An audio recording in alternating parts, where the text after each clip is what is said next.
फिरदौस Khande, news 18 network, Thathri. प्रधानमंत्री नरेंद्र मोदी आज शाम 4:30 बजे वीडियो कॉन्फ्रेंसिंग के माध्यम से असम के बारपेटा में कृष्ण गुरु सेवाश्रम में आयोजित विश्व शांति के लिए आयोजित होने वाले कृष्ण गुरु एक नाम अखंड कीर्तन में भाग लेंगे। प्रधानमंत्री कृष्ण गुरु सेवाश्रम के श्रद्धालुओं को भी संबोधित करेंगे। परम गुरु कृष्ण गुरु ने वर्ष 1974 में बारपेटा असम के नस्तरा गांव में कृष्ण गुरु सेवाश्रम की स्थापना की थी। वो महावैष्णव मनोहर देव के 9वें वंशज हैं, जो महान वैष्णव संत शंकर देव के अनुयायी थे। विश्व शांति के लिए कृष्ण गुरु एक नाम अखंड कीर्तन कृष्ण गुरु सेवाश्रम में 6 जनवरी से 1 महीने तक चलने वाला कीर्तन आयोजित किया जा रहा है।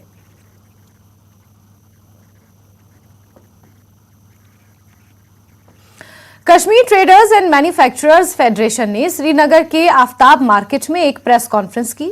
Kashmir traders and manufacturers federation के अध्यक्ष यासीन खान ने कहा कि भ्रम के कारण आफ्ताब मार्केट को सील कर दिया गया था। उनका कहना है कि अब समस्या पूरे तरीके से हल है, क्योंकि ये संपत्ति एसएमसी की है और दुकानदार एसएमसी को किराया दे रहे हैं और इस संपत्ति पर नगर निगम के अलावा और किसी का हक नहीं है।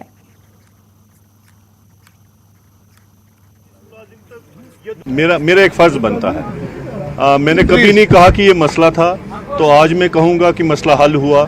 मेरा सिर्फ यही मानना है कि ये गलतफहमी हुई थी कि सील होने के बाद, क्योंकि हमारी इंतज़ामिया से 20 दिन पहले 25 दिन पहले बात हुई। हम लोग म्यूनसिपल कॉरपोरेशन के कमिश्नर साहब के पास भी गए थे, जिन्होंने हमें लिख के दिया है कि ये this property belongs to the Srinagar municipal corporation. ये उनका लिखा हुआ मेरे पास है। और उसके बाद फिर हम डिविजनल इंतज़ामिया के पास भी गए, लेकिन उन लोगों को किसने कैसे बात कही थी। कोई प्राइवेट आदमी कोई आया हुआ था, तो उसने उनसे कहा था कि ये मेरी प्रॉपर्टी है और मेरी प्रॉपर्टी पे ये बैठे हुए हैं। हालांकि म्यूनसिपल कॉरपोरेशन हमें लिख के देती है कि हम 1972 से इसका किराया ले रहे हैं। इस वक्त तक हमने इसका किराया लिया हुआ है। वही हमने डिविजनल इंतज़ामिया से भी कहा था। और उसके बाद जब हमने अपनी बात रखी सील होने के बाद, जब हमने अपनी बात उनके पास, तो तब उन्होंने कहा कि हाँ, ये प्रॉपर्टी गवर्नमेंट की है। हम श्रीनगर म्यूनसिपल कॉरपोरेशन को गवर्नमेंट समझते हैं और वो गवर्नमेंट है हमारे लिए। तो गवर्नमेंट की प्रॉपर्टी है और हम किराएदार वहाँ पे हैं। बस हमारा सिर्फ यही कहना था। और आज हम इसीलिए यहाँ पे आए थे कि आप लोगों को कहने के लिए थी, ये गलतफहमी थी। बाकी हमारा कुछ भी नहीं, इसके अलावा हमने कुछ भी नहीं कहना है। कि हाँ, मेरी उसके बाद जो मैंने अभी भी इससे पहले भी बात करी है कि हमारी यहाँ की जो एडमिनिस्ट्रेशन है, उनसे हमारी मोदबाना गुजारिश है कि अगर छोटे दुकानदारों को, आपके खुद के अल्फाज हैं कि हम छोटे दुकानदारों या 5 मरला 10 मरला और 15 मरला के जिनके पास ज़मीनें हैं, की सरकार की ज़मीनें हैं, उनके साथ हम नहीं छेड़ेंगे।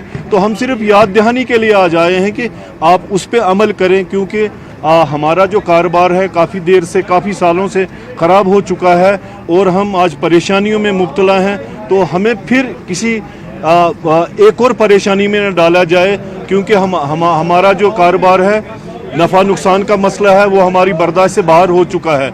तो आज हम शायद इस पे भी सोच रहे हैं कि हम कारोबार चला सकते हैं या नहीं चला सकते, ऐसे हालात हैं। तो वही हमारी गुजारिश है यहाँ की इंतज़ामिया से कि इस मसले को एक ह्यूमन बीइंग, एक ह्यूमन से देखा जाए और इस मसले को बजाते खुद, क्योंकि एक वो परेशानी की एक लहर सारी वादी में इस वक्त है और बेरोजगारी का खतरा लग रहा है हमें। तो इन मसले को हुकूमत ठीक कर सकती है। हमारे पास इसके अलावा और कोई चारा नहीं है कि हम उनसे बात करें और हम उनको कहें। और आगे भी खबरों का रुख करेंगे, लेकिन वक्त एक छोटे से ब्रेक का।